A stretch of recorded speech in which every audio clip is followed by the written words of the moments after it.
आज हम लोग चर्चा करेंगे कि आत्मा क्या है, आत्मा किसे कहते हैं।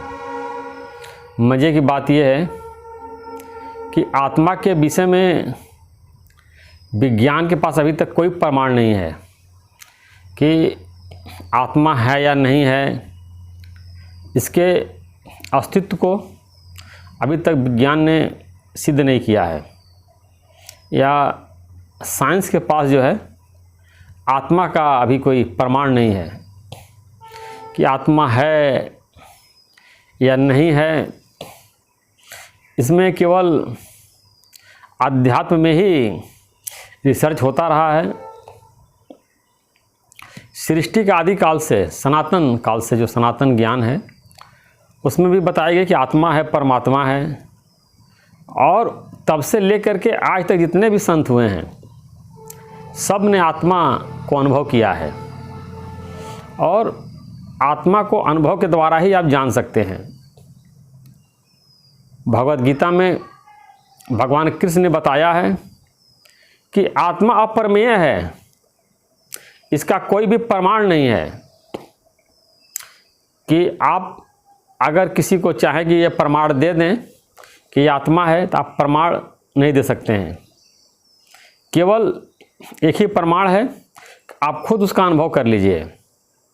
अगर गीता में लिखा गया है कि आत्मा है और सारे संत ऐसा बोल रहे हैं, सारे ऋषि ऐसा बोल रहे, सारे ज्ञानी ऐसा बोल रहे, उन्होंने आत्मा का अनुभव किया है, तो उनके बातों को आपको मानना पड़ेगा, उनकी बातों में श्रद्धा रखना पड़ेगा, तभी आप आत्मा को जान पाएंगे।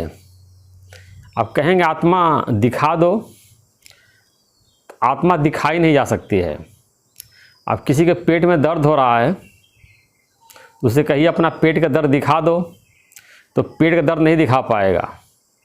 या सर में दर्द हो रहा है, सर के दर्द दिखा दो, तो कोई सर का दर्द नहीं दिखा सकता है। वैसे ही आत्मा के अनुभव को दिखाया नहीं जा सकता है। आप इसको देख लीजिए।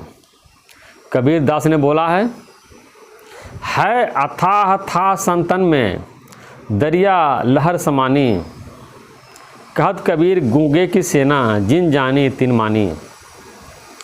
ये आत्मा का ज्ञान जो है गूंगे की सेना है, यानी आत्मा के अनुभव को मुख के द्वारा वर्णन नहीं कर सकते हैं।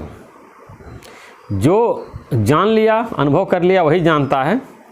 बाकी आप भी उसको अनुभव कर सकते हैं।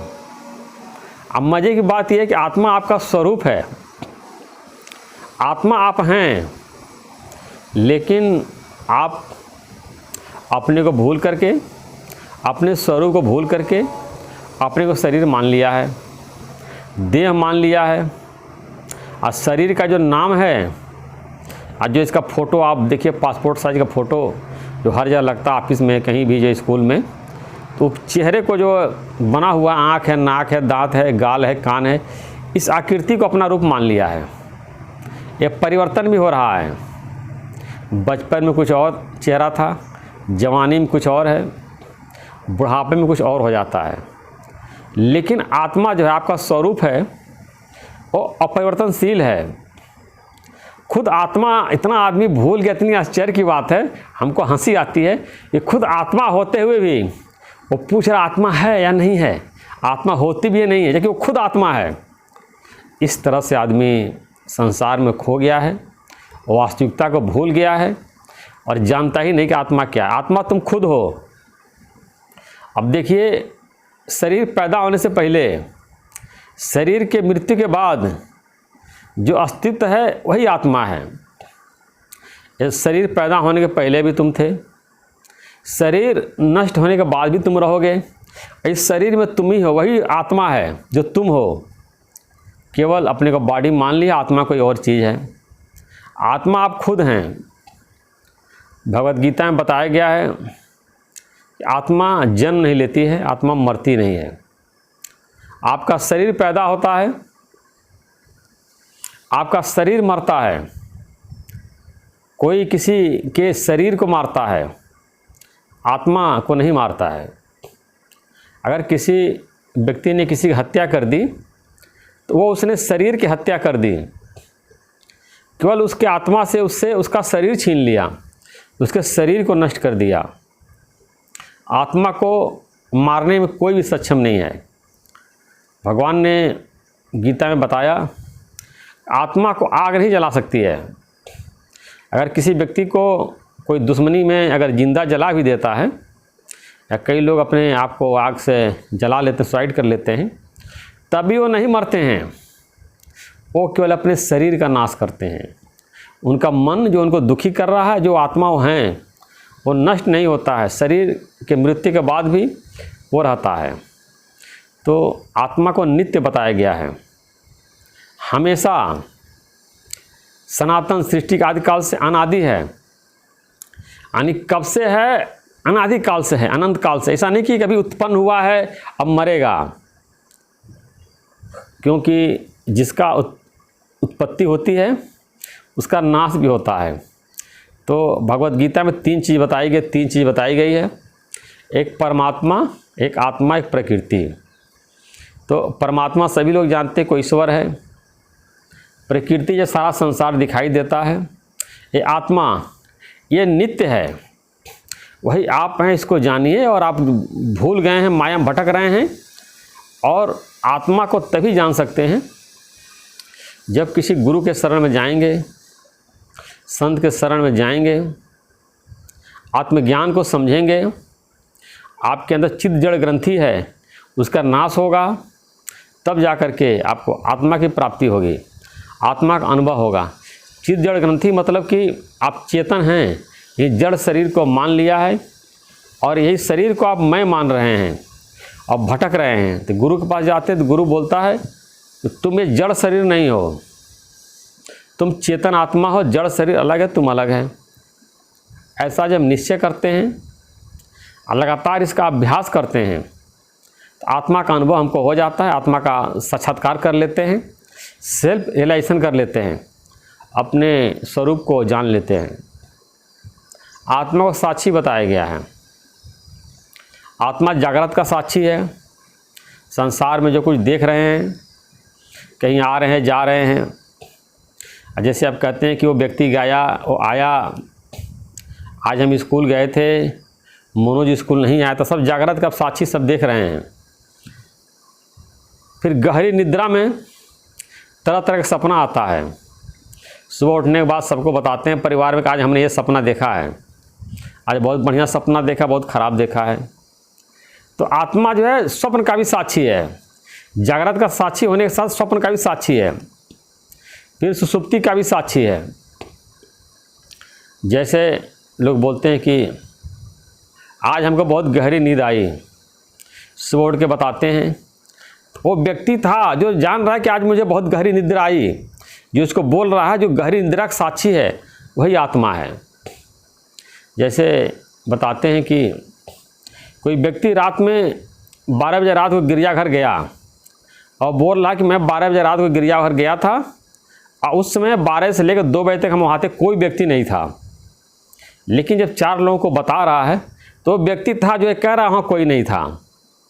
इसी प्रकार गहरी निद्रा में भी गहरी निद्रा का साक्षी जो कह रहा है कि मैं गहरी निद्रा में तो कोई सपना नहीं देखा, वो व्यक्ति था जो गहरी निद्रा को देख रहा है, वही आत्मा, वही आपका स्वरूप है, उसी को जानना है। इस प्रकार जब आप जो है अपने आत्मा का निश्चय करेंगे, अनुभव करेंगे, तो आत्मा का साक्षात्कार कर लेंगे। बाकी कोई प्रमाण नहीं है, किसी गुरु के पास कोई प्रमाण नहीं है, किसी संत के पास कोई प्रमाण नहीं है। अब विज्ञान तो आत्मा को मानता ही नहीं है, आत्मा परमात्मा को मानता ही नहीं है, कि वो लोग सब जो है लैब में जिसको प्रूव हो जाता है उसको मानते हैं। तो श्रद्धा और विश्वास के द्वारा और सदाचार के पालन जब करेंगे, मन इंद्रियों को संयम करेंगे, कंट्रोल करेंगे, आप अपने आत्मा को जान सकते हैं। हमारी इंद्रियां जो संसार की तरफ भटक रही हैं, विषयों की तरफ भाग रही हैं, संसारिक सुखों की तरफ ललायित हैं, संसार को सत्य मान रहे हैं, धन और पदार्थों को संग्रह करने में लगे हुए हैं, फर्स्ट आने में लगे हुए हैं और अपने आप को भूल गए हैं, इसीलिए पूछ रहे हैं कि आत्मा क्या होती है, आत्मा होती कि नहीं होती है। लेकिन जब सही गुरु मिलेगा और आपको जानने की इच्छा होगी, जिज्ञासा, जिसको सत्य जानने की जिज्ञासा है, तो आत्मा को जान लेता है। शास्त्रों में आया है, ब्रह्मसूत्र में लिखा हुआ, वेद व्यास जी ने लिखा है कि आत्मा जो है वो शासित है और परमात्मा शासक है। यानी इस आत्मा के ऊपर जब परमात्मा शासन कर रहे हैं, यानी संसार में जितने भी आत्माएं हैं, उनके ऊपर जो है एक शासक है परमात्मा, जो शासन कर रहा, नियंत्रण में रखे हुए कंट्रोल कर रहा है। तो आप जो है एक बहुत बड़ी हस्ती हैं, आत्मा हैं आप, जो आप किसी से कम नहीं हैं। शरीर करके आप किसी से कम हैं, धन दौलत से किसी में कम है, मकान संपत्ति में कम है, पद प्रतिष्ठा में कम है, लेकिन स्वरूप आपका एक ही है। जो स्वरूप जो है राजा का है, वही सिपाही का भी है, वही चौकीदार का भी है, वही जो है सेनापति का भी है। सबका आत्मा एक ही है, बस शरीर अलग अलग है और शरीर के कार्य अलग अलग है। बस आप अपने आप को आत्मा नहीं मानते हैं, क्योंकि आत्मा प्योर है, पवित्र है। आप जो है के अंदर विकार भरे पड़े हैं, सोचते मैं कहाँ आत्मा हूँ, मैं कहाँ परमात्मा का अंश हूँ, परमात्मा का स्वरूप हूँ, क्योंकि आप विकारी हैं, आपके अंदर विकार भरा पड़ा है। जब आप अभ्यास करके निर्विकार स्वरूप को पा जाएंगे, तो ऐसा अपने आत्मा को आप जान लेंगे। ऐसे बताया गया, no thy self and you know God. जब अपने को जानते हैं तो परमात्मा को भी जान लेते हैं। वेदों में आया है, उपनिषद में आया है कि जैसे कि वृक्ष है, वृक्ष पे दो पक्षी हैं। एक पक्षी जो है मीठे फल खा रहा है, कड़वे फल खा रहा है। मीठा फल खा कर सुखी हो रहा है, कड़वे फल खा कर दुखी हो रहा है। एक अलग पक्षी बैठा हुआ उसको देख रहा है, दुखी सुखी हो रहा है, उसको देख रहा है, वो दुखी सुखी नहीं हो रहा है। ऐसे इस शरीर रूपी वृक्ष पर आत्मा और परमात्मा हैं। आत्मा जो है ये दुख और सुख रूपी स्वाद चख रहा है, कभी दुखी हो रहा है, कभी सुखी हो रहा है, सुख पाकर हर्षित हो रहा है, दुख पाकर के दुखी हो रहा है, और परमात्मा उसको देख रहा है। इस प्रकार आत्मा और परमात्मा दोनों हैं। परमात्मा आपका स्वरूप है, उसी के अंश हैं। और यहाँ तक बताया गया कि परमात्मा सागर है, आप उसके लहर हैं। तरह तरह की बातें शास्त्रों में समझाई गई हैं, ये जिज्ञासु को बोध देने के लिए है। और कोई बताते कि आत्मा और परमात्मा दोनों एक ही है, जीव और ब्रह्म दोनों एक ही है। ये तरह तरह के गुरु ऋषि संत हुए हैं, अलग अलग समझाने की कोशिश की है कि जिससे आपका आत्मा का अनुभव हो जाए, साक्षात्कार हो जाए। ये तरह तरह की बातें उलझाने के लिए नहीं बताई गई है, केवल आत्मा का अनुभव करने के लिए। अगर आपका सारे शास्त्र बोल रहे हैं, वेदांत कह रहा है, गीता बोल रहे, उपनिषद बोल रहा है, रामायण कह रहा है कि आत्मा है तो आत्मा है और आप ही आत्मा हैं। इस तरह से अगर आप जानना चाहेंगे, आप आत्मा का अनुभव कर लेंगे, जान लेंगे। और नहीं तो कम से कम आप गुरु के बातों को विश्वास रखिए, आत्मा है और आत्मा आप ही हैं और कोई नहीं है।